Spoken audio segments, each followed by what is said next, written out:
Hello and welcome to another episode of This Week in Metropolis. I'm James. And I'm Matt. On this episode, we're going to be talking a lot about superheroes, specifically DC superheroes. We're going to be talking about films that never happened with Superman in, but really should have done, and films that are going to happen with Batman in that look really, really cool. So, yeah, stay around and you prepare to be amazed, is all I can say, really. You're leading this one, Matt, so I will be amazed, no doubt. But before we get into the show, you know where you can find us on all social media platforms. You can find us on Instagram, Twitter, Facebook, TikTok. I mean, we haven't done much on there for a while, but hey, you can still find our back catalogue on there. We're on YouTube. You're probably watching us there at the moment, or you could be watching us on Facebook Live. So hello to everyone who's watching. We hope you enjoy the show. But before we get into it, let's just check out our video.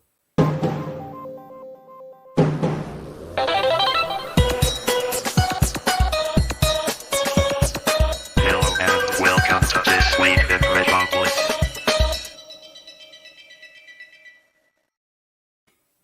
Hello, everyone who is watching. You are joining us. We've had a little break again, Matt. We had a couple of weeks off. Little nap.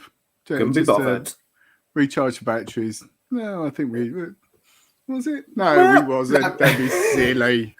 We had plenty of reason why we was off, which we won't share now. But we're back. Yeah. That's all that matters. We're back in the room, which is fantastic. And it didn't take long, Matt, before people were back with us as well. We've already got Shane from Dawn of Comics is here. Evening, Shane. I'm the first in the chat, baby. Welcome back, lads. Thank you, Shane. And Phil from Phil's Nerdiverse is with us as well. How we doing, Phil? Evening. And our latest subscriber, Connie Dalton, is with us. Hi, Connie. Hello. So welcome. Anyone else who's watching, comment in the chat, get your questions in, get involved in the conversation. We want to be talking to you. Exactly. And we want you involved. But tonight, as I mentioned in the intro there, Matt, you've taken the lead on this because I have been lazy as that. Lazy as that. Exactly. Yeah. He does nothing. It's just a shame. I'm literally, I hate to say it, I'm just the look of the show now, even when I'm ill. Yeah, no, not even on the beers tonight. I'm not even on the sauce. No, exactly. He's a shadow of his former self. Yeah, that's what it is. I am. I know. What have you got in store for us, Matt? Because I'm excited. we're going to be talking about some old stuff. Now, a lot of people might already know. It was new to me, and I wanted to share it with you, so I think it's going to be... Because I wouldn't know. You might not know, but you might do. You never know. And we're going to be talking about the new Batman, because in our absence over the last 2 weeks, it's something that we would have talked about if we were on air, but we wasn't. And there's been interviews with the director. There's been a lot of information that's been coming out, so I think it's worth sharing from that point of view. So we'll be talking about that towards the end of the show. However... what I'm going to start with is everyone knows who knows me, knows I like documentaries. I love a documentary. And I was watching one recently, which is called, let me just make sure I get the name right, The Death of Superman Lives, What Happened. And it's a documentary about a Superman film that was planned. It was in production. Warner Brothers were ready to release it. But for various reasons, it didn't happen. And this was back in the mid-late 90s. The storyline was following from the death of Superman, which was in the early 90s. I think it was 92, 93.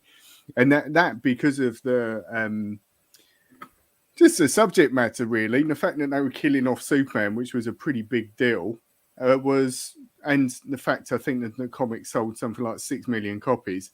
They thought it was a great idea. Let's get Superman rebooted. Let's sort of make our mark on it. The amazing thing, though, which I found was the people that were involved in it. I mean, very early on in the production, Kevin Smith sort of wrote the script, which if you're a fan of Clarks and Mallrats and all the other films he's done, he's a huge comic book fan as well. He's written. I think he did a stint doing Daredevil, maybe something like that. He was originally in it. But the choice, which has just come up in the comments, is the interesting one, is Superman was going to be played by Nicolas Cage. Right. That makes more sense to your banner now, yeah. Saying Superman gets Cagey. Yeah. Which I'm a big fan of Nicolas Cage. I love his films like Con Air, The Rock, Gone in 60 Seconds, Wild at Heart. Amazing.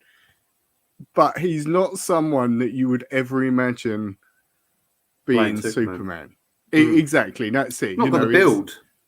Well, the thing is, when you look at this documentary, I thoroughly recommend it. Dig it out. It's quite old now. It's about, I think it's 2014, something like that.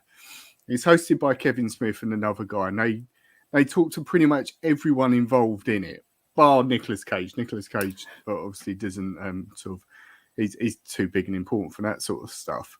But yeah, he was signed up and ready to go for it. I'm just going to see. So I've got a picture which I'm going to share to obviously anyone that's viewing the show who may not have seen it before. That is Nicolas Cage as Superman. That's amazing. Long-haired, which apparently the long hair was very representative of a mid to or sort of an early to mid 90s Superman. In the comics, he apparently had long hair, which is where that came from. But they'd created the suits, they'd created all the story, done a lot of sort of special effects and stuff in preparation for it. I think he looks pretty good. It's different. Different is the thing. The best comment. Sorry, I've just seen Steve. No, I think hello, Steve has smashed it with Steve. That comment, Steve. really. I mean, we should get you. Hello, Steve from SCW. The best comment I've seen, probably since we've been doing our show live. You could say this idea was gone in 60 seconds. There you go. Oh, go on, Steve. Go on, lad. Sorry, just quickly as well, just to add further comments to this, because we'll soon lose them. We've got a lot of comic book fans in there, so I'm sure that a lot of these people are probably aware of this situation. Phil from Phil's Nerdiverse, I'm glad it didn't happen. He also adds to that as well. I love a straight to DVD release of a Nick Cage movie, but thank goodness he wasn't Superman. There's a lot of unlove for this. Shame.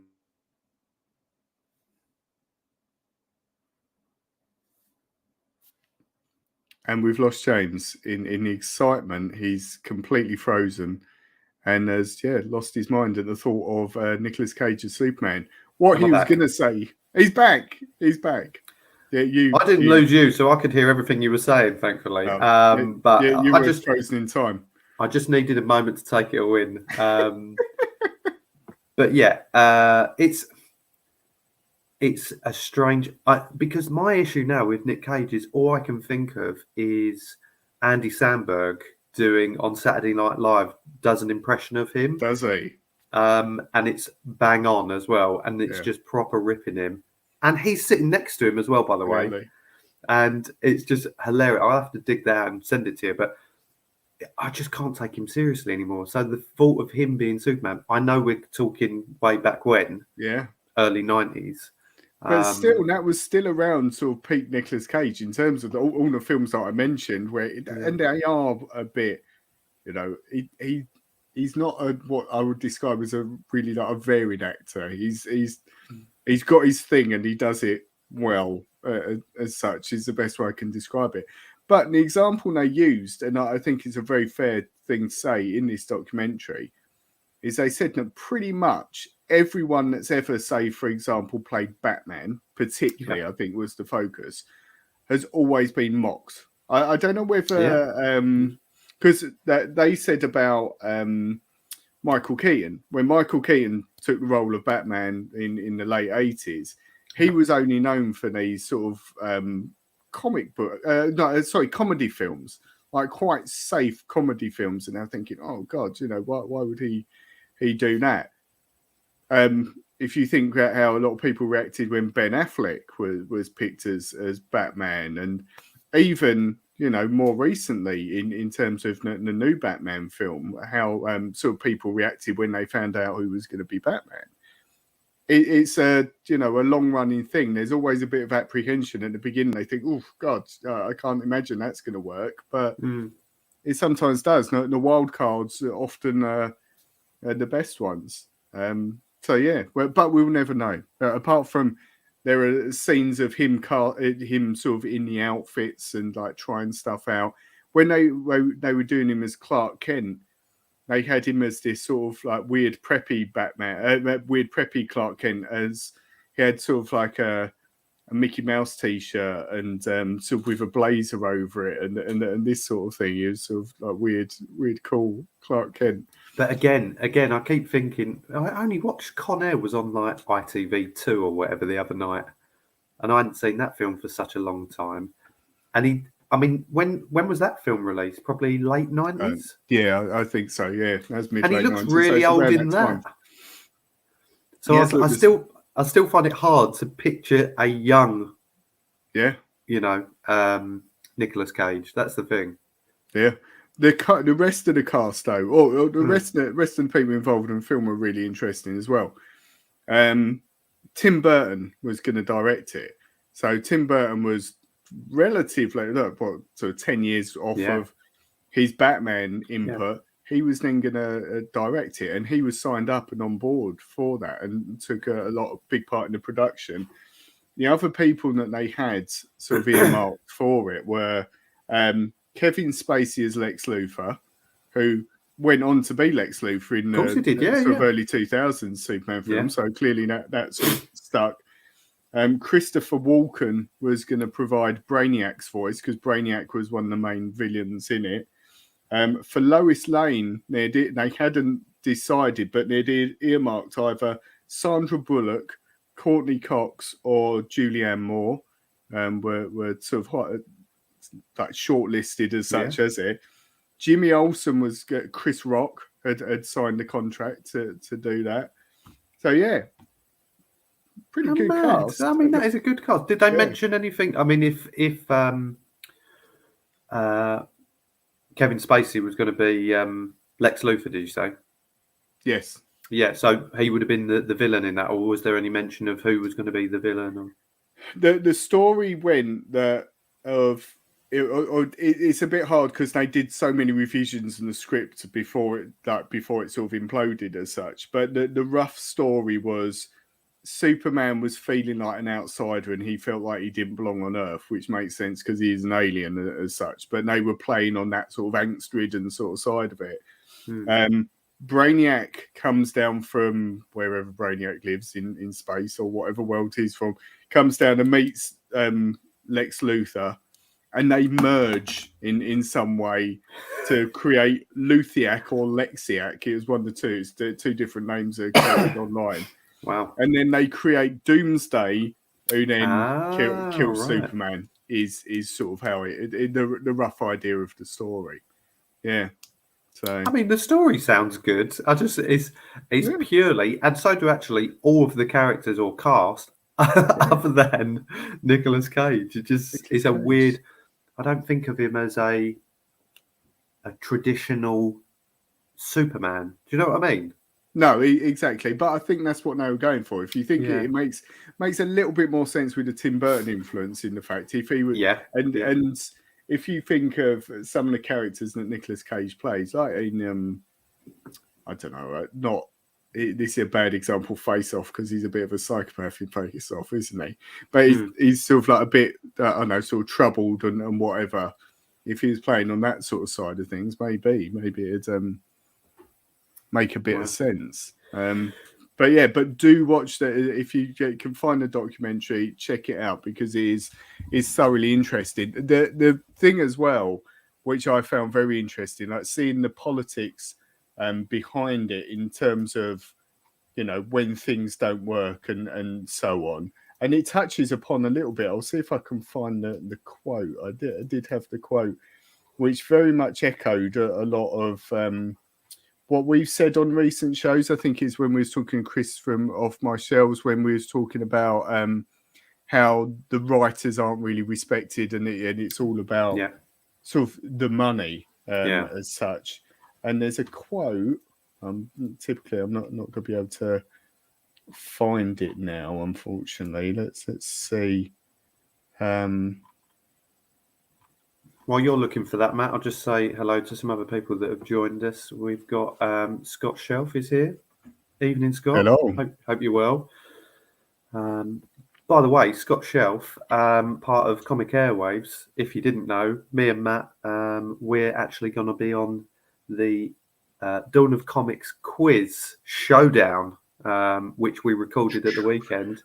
It was us. Sadly, Mark couldn't join us, but so we were handicapped against 3 members of Comic Airwaves. You'll have to wait to see what the result was. Exactly. Yeah. Yeah. So sorry, Matt. Have you found the quote? I found the quote now. I just trawled through the article. I think this was from one in the production team that gave this quote and said, "I can tell you they don't know much about comics. Their audience isn't you and me who pay the $7. It's for the parents who spend $60 on toys and lunchboxes. It is a business, and what's more important, 150 million at the box office or 600 million in merchandising. That's it. They don't aim at the comic book fan or the person who loves Superman. It's all about how they can expand on the revenue.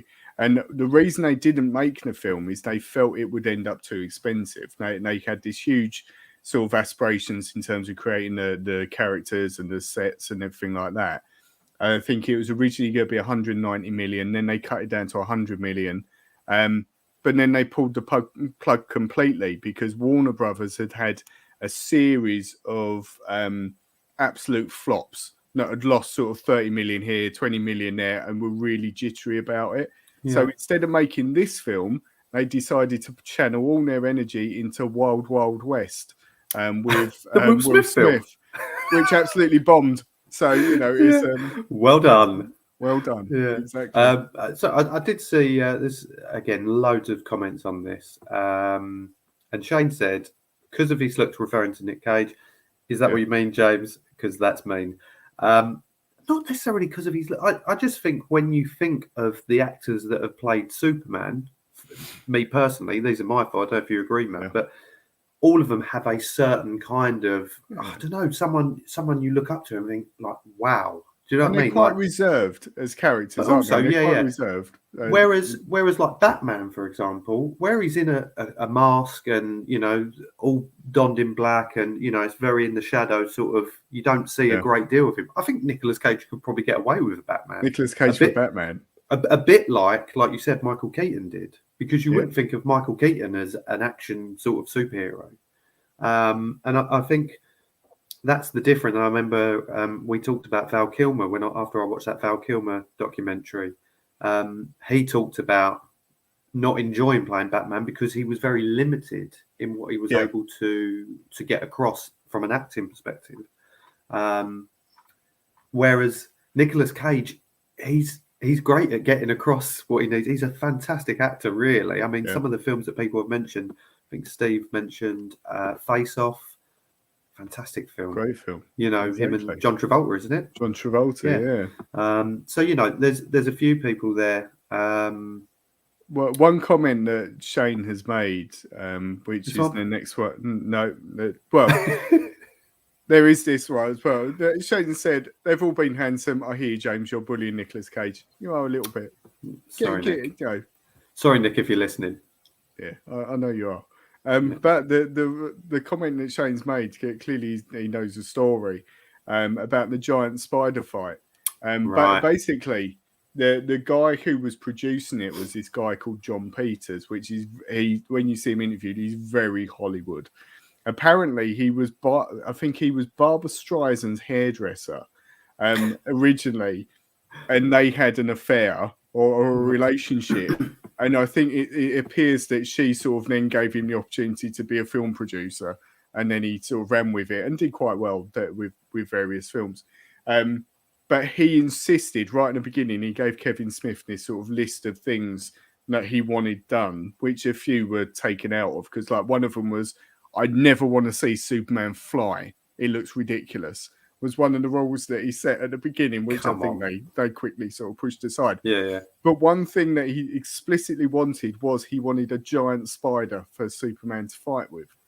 Was the plan. So they made Brainiac look a little bit spider-like, sort of in part of the film, just to which I've actually got a picture of that, which I'll be able to share for the viewers, because it is a really, really cool thing. That's what Brainiac was going to look like, which is sort of like a bit alien-esque from the film Aliens and so on. But what happened was when they then went on to do Wild Wild West, there's a scene where there is basically this giant spider. So he got his spider in the end. He managed so they just took it from one film to another. Yeah, I still want the spider, but put it in there. Amazing. Funny, Amazing. isn't it? Yeah. But no. Well, very interesting. But yeah, check it out. Definitely have a look into it, or sort of try and see the documentary, because he's really interesting. And as I said, not anything I knew existed, and until I sort of stumbled across it. Now I can't remember how. But yeah, it's fascinating that these things happen, and you know how different it could have been. It could have been, yeah. And where would that have led? Yeah, exactly. Yeah, that's it. Interesting. Well, we haven't got a question mark this week, unfortunately. But you threw a question at me yesterday, so quite short notice, but it was fine because I instantly had answers. A little bit jokey, to be completely honest with you. But go ahead. What was it that you asked? Well, I thought it's looking at the cast potentially would have been in this film. It's a pretty sturdy sort of cast, and for me. I love Tim Burton's work. I love Kevin Smith's work when he was involved in it. I like Nicolas Cage's work. So for me, if I had to pick a film, I think, oh, that's pretty cool. But I thought it'd be interesting for us to think about, and I posed this question to James.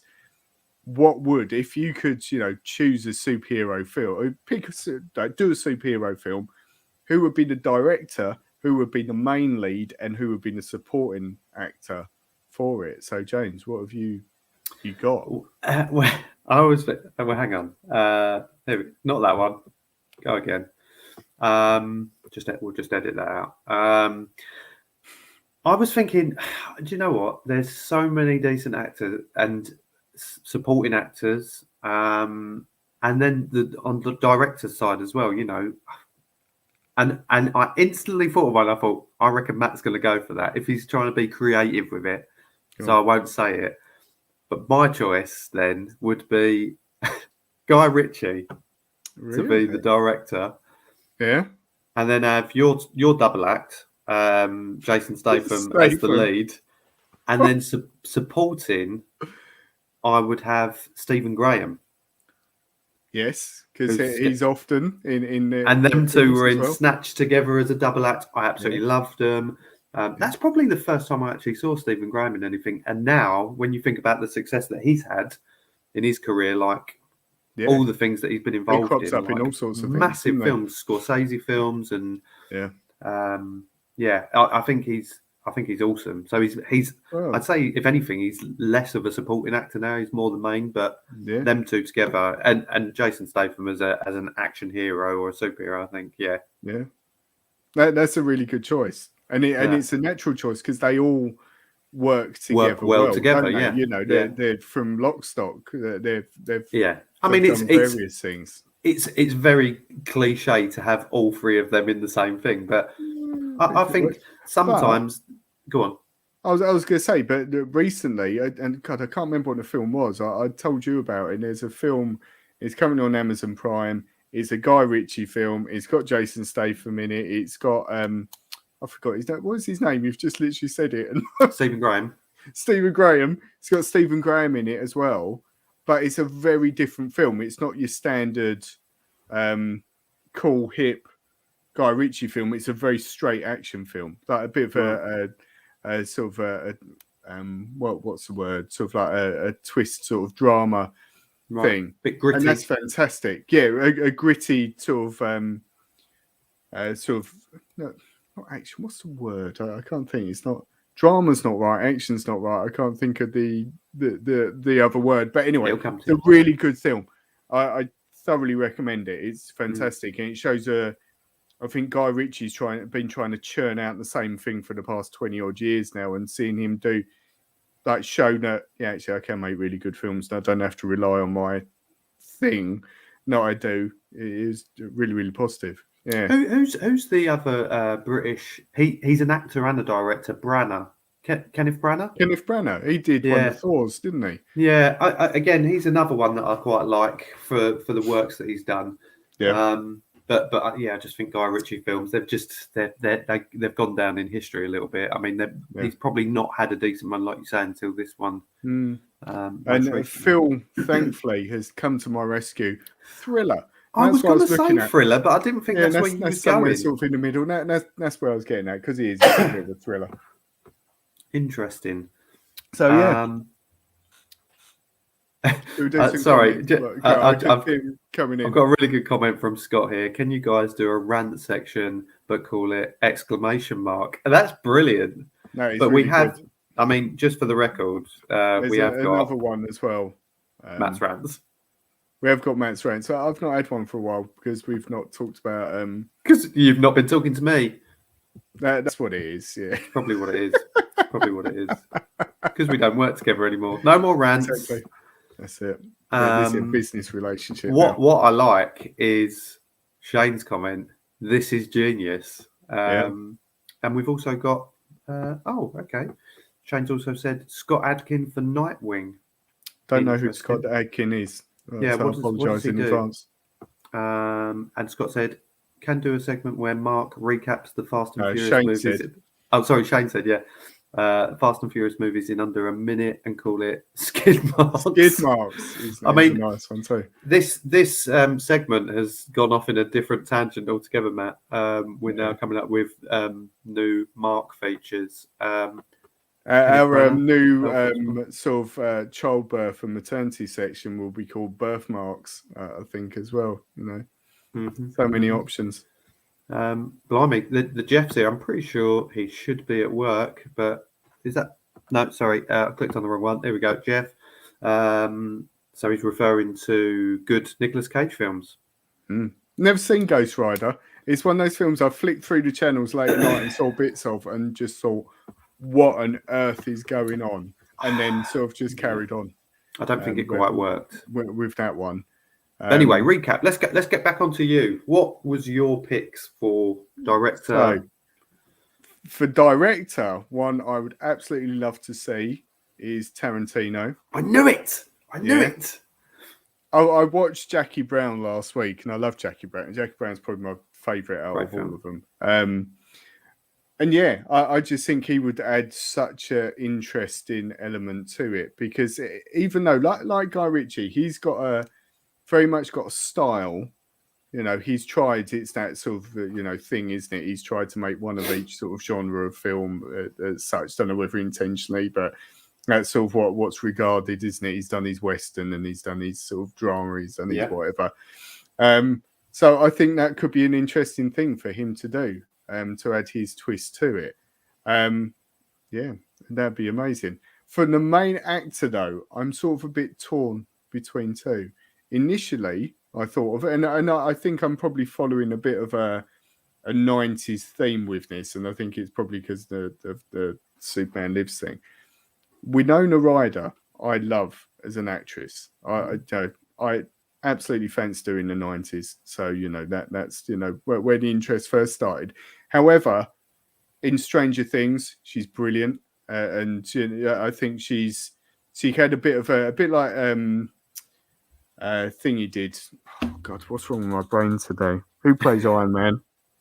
Robert Downey Jr. Couldn't remember his name. Yeah.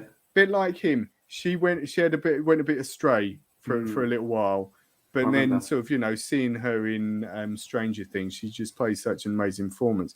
And I think it would be interesting seeing her in some sort of thing. I was thinking less of a conventional superhero movie like the big Batman and Superman. I'm sure there's a character which would be the vast amount we always talk about in comic books. There's so many different characters. We don't know. There's got to be one that would possibly lean towards her sort of role. Squirrel Girl. Squirrel Girl, Girl. exactly. Yeah. Like a more middle-aged Squirrel Girl. She should be awesome. Alternatively, in a more conventional superhero sense, and because this is a fantasy thing, Patrick Swayze. Imagine that. Wow. Oh, we're going that sort Because of level. Patrick Right? Swayze, like everyone thinks of Dirty Dancing and Ghost and those sort of things. Have you ever seen Roadhouse? Yeah, Roadhouse. Roadhouse. He pulls someone's throat out with a punch. Like that, he's proper badass when he wants to be. He'd be amazing. He's a bit small stature, but he's I think he'd be good. Yeah, from back in the day. He could do it. Exactly. Definitely. I think it'd be amazing. Unfortunately, he's dead now, so it's not going to happen. Yeah, it's CGI, a fantasy though. thing. CGI him in it, it'll be brilliant. For a supporting actor, again, I went very, very left field with this. I think it'd be really cool for a supporting actor, sidekick, like that sort of thing in a superhero film, if Macaulay Culkin came back. Wow. So he's not, as far as I know, he's not done any acting as an adult. Correct me if I'm wrong. Since Home Alone. Since Home Alone, or to Uncle Buck and all those sort of films. Richie Rich, yeah. I've not seen him in anything. So imagine if like Tarantino was doing a film and Tarantino, and the reason I thought of this, Tarantino likes getting older actors back in it. Like he sort of tends to look to the past a bit and see all these actors and think, I really loved what you do. I'd love you in it. I think he did that with, what was it, Kurt Russell, maybe in sort of some of his films and that sort of thing. Imagine that. Get him in it. Yeah. It'd be great. Do you know what? I think there's certain people like that. Do you remember when we watched, God, it seems like a lifetime ago now, when we watched True Detective? Yeah. Matthew McConaughey and...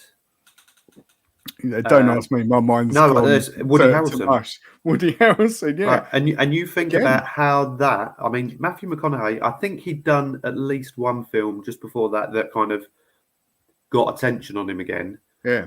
But after True Detective... He was the king of rom-com, wasn't he? Yeah. It was all cheap. No one actually... No one ever thought of him as like an amazing actor. Yeah. Look at him after True Detective. Look at on IMDb, all the films he's been in since then, or whatever. He's taking a lot more risks now, isn't he? Definitely, because someone took a risk on him. The other director I thought of as well, and I think he's been involved. No, Star Wars. He was involved with J.J. Abrams, who I absolutely loved from Lost. That's a good shout. Yeah. But again, what characters? I don't know. It's again. I think there's good actors. There's chemistry between certain actors and directors, which I think usually helps. But we did have a comment, which I saw as well. Sorry, just to say hello. Blue Sonic's here. Hey guys, good to see you. Thanks for joining us. Referring to Shane's comment about Scott Adkins, it's a martial artist action movie star. And he's bloody amazing. Watch any of his movies if you like action. Trying to think. Scott Adkins. The more I say that name and read it, I'm pretty sure I know who he's on about. Keep saying the name. See if Scott Adkins. Apologies for typing. So I'm now just You're just messaging someone. Scott. Hi. Hi. Scott. I like this one. Shane says Jar Jar Abrams ruins everything he touches. I mean, that's a bit harsh. Poor old Jar Jar. Did he get involved with one of the Star Trek movies, the one that had Chris Pine in it? I feel like he'd done that. I think he did do Star Trek not long after he did Star Wars, wasn't it? Or did he? Was it the other way around? But I remember him saying, or it being not controversial, but sort of not necessarily something that someone does, being on both sides of the fence, as such with it. So yeah. Just to round it off, Phil says, "I like Jar Jar. Yeah, I thought he was alright as well. He's alright. Yeah." The overall film that was more disappointing than that one singular character, but indeed. Well, pick on that. I mean, if any of them directors or actors are listening or watching the show, there you go. We've done it for you. We've pretty much written a film for you. Yeah, credit us for that as well. one thing I forgot to say again, which I meant to say when we was talking about the money, a lot of these, again, interesting thing about the industry that I learned. Some of these actors, and I'm sure I've heard this before, sign on with what they call a pay, or what was it called? It's a pay and display. No, not pay and display. Pay. It's something like pay or play or something like that. Is the name of the particular contract that a lot of these sort of actors sign up for. And basically it means even if the film doesn't happen, you still get paid. So Nicolas Cage signed up for Superman Lives for $20 million. Wow. Film didn't happen, still got the money. Or is it a percentage of? No, he got the full amount. Same with Tim Burton, $5 million. Still got it. Amazing. Yeah. Messed around for a couple of years. Yeah. Good luck to him. Yeah. Good work if you can get it, isn't it? Definitely. Yeah. I might start looking into it. I'm going to be an actor. Acting. Yeah. It's easy, isn't it? Easy money, mate. There you go. Well, by the looks of things, because I have access to what's coming up next, we're sticking on the superhero route. Yeah. And we're moving on to the Grunge Batman? The Grunge Batman. Yeah. Which is a bit of a misleading title, because it's not. It's sort of true. I don't know whether, as I said, in our absence in the past couple of weeks, there's been a lot coming out about the Batman. Yeah. Do you get where I'm coming from with the Grunge Batman? Do you get sort of the reference? I haven't seen anything about that. So there was an interview in a Squire magazine with the director of the film, The Batman, and it's the gentleman is Matt Reeves, who I didn't instantly know the name, but he did Cloverfield, the original Cloverfield, and he's done Planet of the Apes as well. Yeah. Which I've never seen the Planet of the Apes. So he's got a pretty good whatever. But he got a pretty good track record as such with it.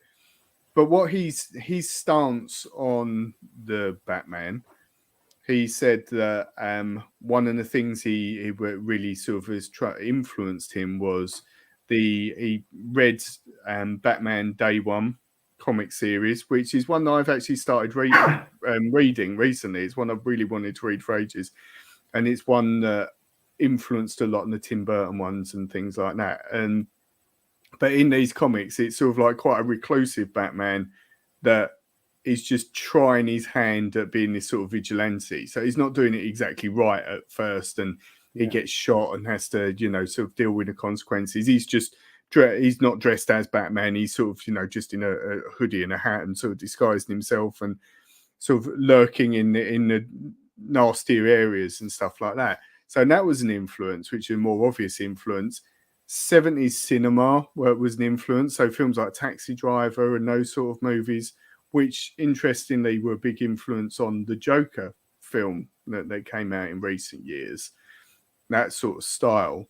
But the thing that sort of really stood out and that a lot of people sort of picked up on in the press is when he was writing it, he was listening to a lot of Nirvana, particularly in the song Something in a Way that stood out to him, which is used in the first trailer. And there's sort of like a version of that. But how he envisaged Bruce Wayne in this particular movie is basically a reclusive junkie. And he sort of, viewed him almost like the inspiration was Kurt Cobain, basically. Wow. This sort of reclusive, misunderstood character that doesn't really want to interact with society and so on. So very much like Kurt's later days as such. But yeah, I just thought it was a really interesting influence that you could have. I mean, he looks like he's probably of an age where he probably like Nirvana, sort of a younger age and has taken that with him. But I thought, wow, that's quite a cool thing. Crossover and I think it link, works. I get where he's coming from. It's not something where I think, what, I sort of get, the feel and vibe that he's going for with. Well, I was going to say, have you watched all the latest trailers and things like that? I've purposely not watched. There's a funeral scene, I think they released recently, which is the first full scene. and I thought I don't want to watch that because I want to watch it in the context of the film. Yeah. Because I'm quite excited about this. No, more than Yeah, anything, yeah. I think it's a really exciting thing.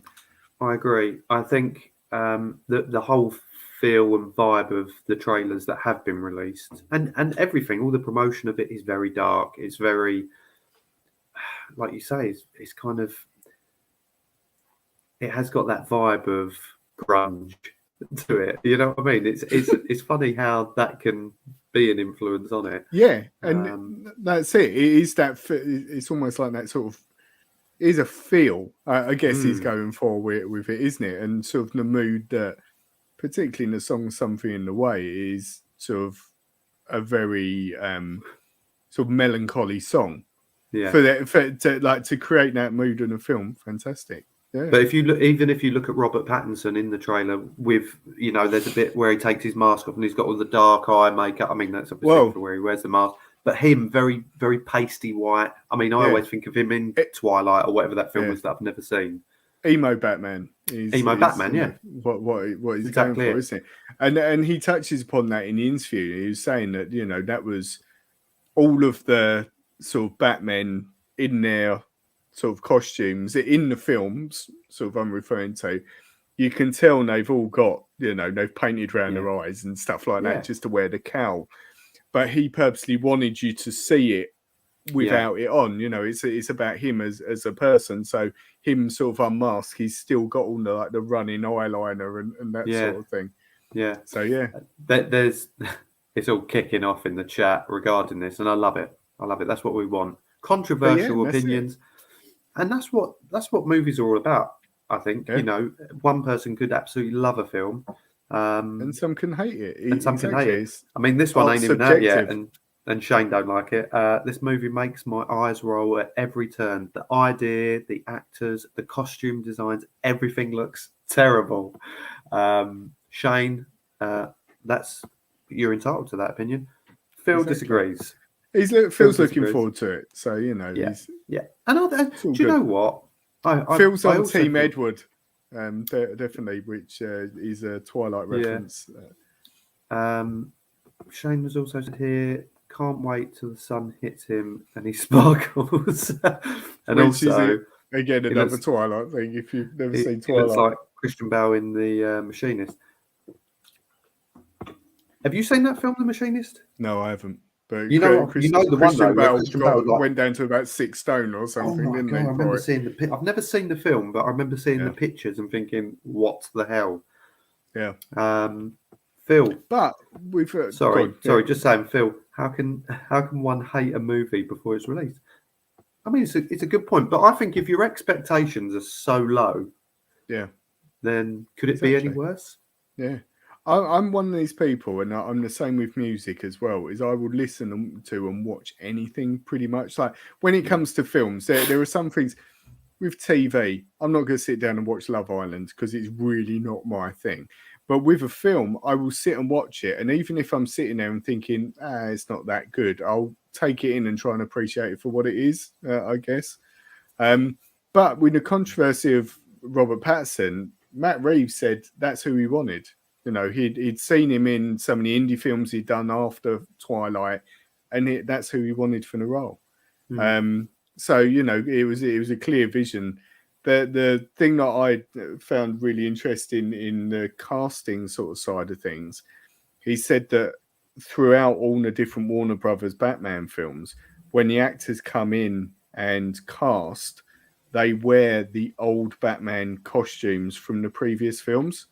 Because they've got them to hand.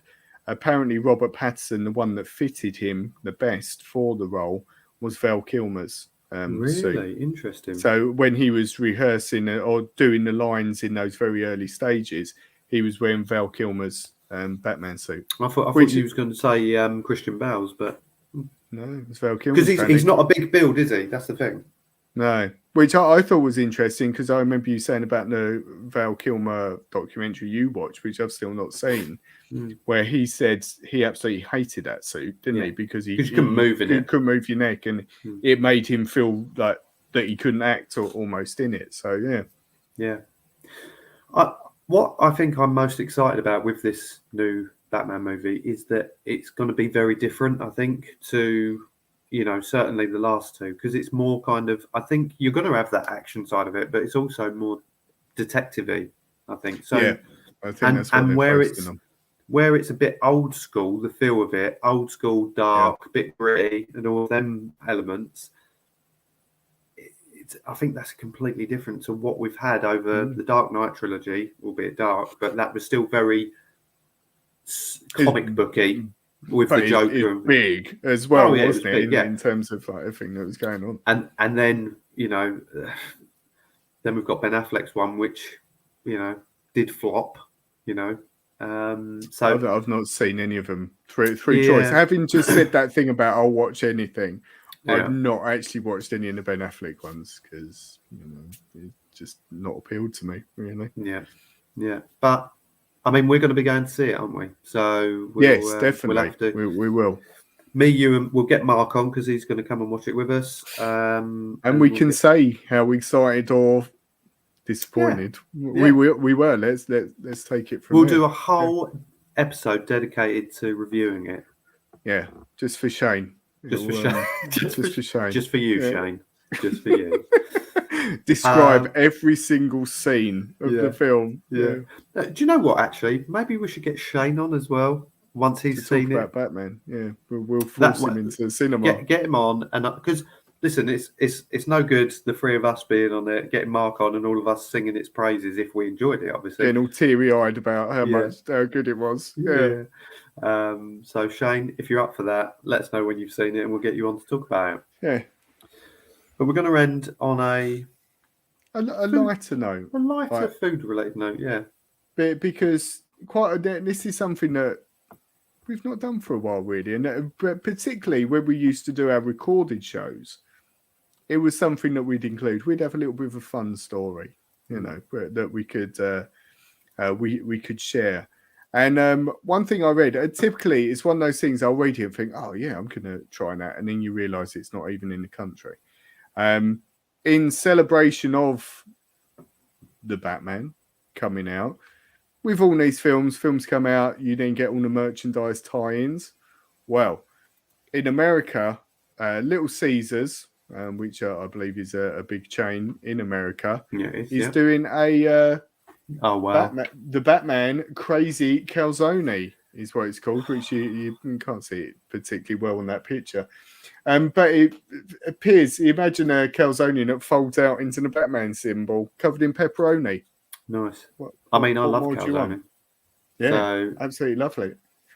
Well, it's if I read the description, it's the calzone and pizza combination promises buttery tasting calzone, crust filled with garlic, white sauce, cheese, and julienne pepperoni. Julie's End. Julie's End pepperoni combined with a pepperoni pizza. Oh, how's that working? Combined with a pepperoni pizza and served with a side of crazy sauce. And so hang on. So there's pepperoni in the stuffed crust. I'm guessing so because it looks like maybe the ends are like the calzone and then the middle's a pizza. I don't know. Yeah. Sorry, we've just had a comment come up from Shane. Don't want to eat a bat, not after the last guy. But very poignant of the current times that we're going through. But yeah, only $8. So that's not actually that bad. What's that in UK? Plus a flight to the US. So part of that costs a bit more than the other. Yeah, exactly. We need more things like that, don't we? We need more food. Why ain't McDonald's getting involved with something like that? Yeah. Well, you see what McDonald's are doing at the moment. I don't know if they've done it before. Chicken Big Mac. Yeah, I'm all over that. I'm going to have one. Yeah, I quite fancy that. Yeah. There's uproar about it, by the way, as well. I might add. There's people that are like, what? You can't replace the burger with chicken. You can. Yeah, exactly. Don't hurt anyone. They need to do a McRib Big Mac. I'd be all over that. Don't they have them in America? I don't know. Or did they used to do a McRib back in the day? They used to do them in in the olden days, and then they did bring it back probably about 5 years ago, and it just weren't the same. And I don't know whether it was the fact that I was just completely disillusioned about how good a McRib was. Wasn't I mean I remember, if my parents are watching or listening, having them rib sort of things that do you know what I mean? They had like the rib rings. Did you have them when you were younger? Yeah, you could just sort of at home. We're talking now. Yeah. Yeah, I used to have like about frozen box of 8 probably, and you had like Chinese style ones, pure slurry, and you know it was made out of. Yeah, they were delicious. They were great. They were really good, weren't they? I mean, just while we finish it, I mean, I don't know if you've got any more to add on the superhero pizza, but no, we've talked about old school food from our youth before, not on the show, but microwave kebabs. Lethal. I remember having. I know I've told you this story. I remember getting. I think it was from Iceland, and it was a kebab meat in doner. Sorry, doner kebab. Little in sachet. A pita. It was in a pita, yeah. And I think it had lettuce already in it, maybe. No. And you had to microwave the thing. Yeah. And I just remember the smell. It smelled like you was microwaving roadkill. It was just sort of, And you used to have to run the sauce under the hot tap just to warm it up so it like defrosted. So it wasn't even hot. Not that you'd want hot chili sauce or whatever, but there was some crazy crispy. Times. Oh my god! Finder's crispy pancakes. Yeah, good times. God, the meal of champions. I love it. I couldn't tell you when I last had one though. If I'm honest, that was a very long while. Shane also says McRib was so good. Yeah, and a lot of love here as well for Blue Sonic. I'm going for a chicken Big Mac. What's wrong about it? I've not had one yet. I plan to though. It's I looked this up earlier because my youngest was quite keen on the idea of a chicken Big Mac. Apparently it's until March, so you've got plenty of time to. Oh, it's in until March, so they're there now though. No, I think it's the 4th. Maybe I think it's about the 4th February. So a couple of days time through till March. So you got a bit of time to. That's fine because I was thinking Thursday, so that's fine. I can. So you can do one a day for about a month, and you'll be you'll be fine. Yeah. Phil says Finder's horse meat. Well, there was still that horse meat uproar, wasn't there, at that time? It was indeed. Was that for Sainsbury's maybe or something? I mean, I don't want to badmouth. It was lasagna, wasn't it? It was lasagna. Yeah. Just trying to think of any other classic old school meals from home. French bread pizzas. And that was a frozen thing as well. We used to have those quite a lot. French bread? What, like the sticks? Oh, yeah, of course. But cut in half with pizza, frozen pizzas, when they were called French bread pizzas. Yeah, used to have those. Oh, yeah. I'll have to speak to the Rents and see if they can remember any other classics. And then get yourself down to Farm Foods and or Iceland's. I guarantee you Iceland's are still doing it. Yeah. Get those ribs. Definitely get those ribs. Well, that's really ends to the show. I mean, we've gone from superhero pizza to frozen kebabs. That's what I love. Next week we should do a vintage food special, though. I think where we reminisce on Let's gems. Think about that. Yeah, and we'll have to get the pictures up to show everyone. Yeah, that'd be awesome. Exactly. Well, actually, I've got one to add. No, before because when we was talking about this the other day at home. Cheese hamwich was the other one. Do you remember cheese hamwich? Cheese hamwich? No, mate. So it's like a bit of ham with a little bit of cheese on top in breadcrumbs, and you cook them in the oven. Oh, yeah. Interesting. I can't be the only one that remembers cheese sandwich. And they were a big deal for a short period of time. Really big deal. Good. Well, for anyone, if there is anyone that still sells these things, you can happily sponsor us. Send us loads. We'll eat them. We'll review them live on the show. And rather than having a beer. Well, we're gonna have them here And frozen kebab, yeah. Don't eat it frozen. I wouldn't recommend don't eat a microwavable kebab frozen. We'll do a live cook along show where you can watch us cook the said old school dinners. Just wait for the ding of the microwave. Yeah. Oh yeah. Oh, it's easy. It's just there. Yeah. So, listen, to everyone who's joined us, thank you so much. We really appreciate it. If you are watching, make sure you subscribe. I don't even know what we're up to now. It was about 3 million. I don't know. 3 million ish. I think it's well, we got another one today, so it's 3,000,001. So thanks.